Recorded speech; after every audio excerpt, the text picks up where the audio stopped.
जी बिल्कुल, 14 अगस्त की मुनासबत से CTO मुल्तान की जानिब से चुंगी नंबर 9 पे एक तकरीब का एहतमाम किया गया है। हमारे साथ CTO साहब मौजूद हैं और इसके अलावा ट्रैफिक पुलिस मुल्तान जो है वो भी बड़ी मुतहरक है 14 अगस्त में जो ट्रैफिक का फ़्लो है उसको बरकरार रखने के लिए। CTO साहब से पूछते हैं कि आज की रात खसूसी तौर पर किसी भी नाखुशगवार वाक़यात से बचने के लिए नौजवानों को ख़ास तौर पर वन व्हीलिंग से बचाने के लिए क्या स्ट्रेटजी है और इसके अलावा जो ट्रैफिक का फ़्लो है किस तरह बरकरार रखा जा रहा है। अस्सलाम वालेकुम सर। वालेकुम सलाम, थैंक यू।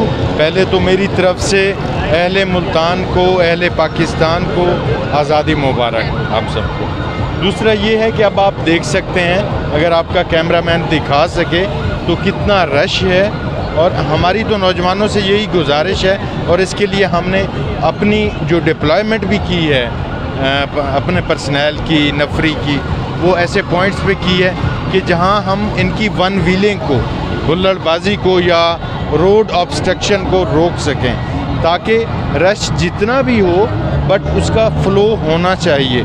जब ट्रैफिक फ़्लो में रहेगी तो कोई उससे कोई प्रॉब्लम नहीं है। बाकी ये जश्न आज़ादी है तो सबको जश्न आज़ादी मनाना चाहिए। एग्जैक्टली ऐसा है, और जब खुशी का मौका होता है तो नौजवानों के जज्बात जो हैं वो बड़े उमड़ के बाहर आ रहे होते हैं, और ऐसे में वन व्हीलिंग का जो एक बहुत बड़ा प्रॉब्लम है वो भी सामने आता है। वन व्हीलिंग को प्रिवेंट करने के लिए क्या इस बार स्ट्रेटजी है ट्रैफिक पुलिस मुल्तान की?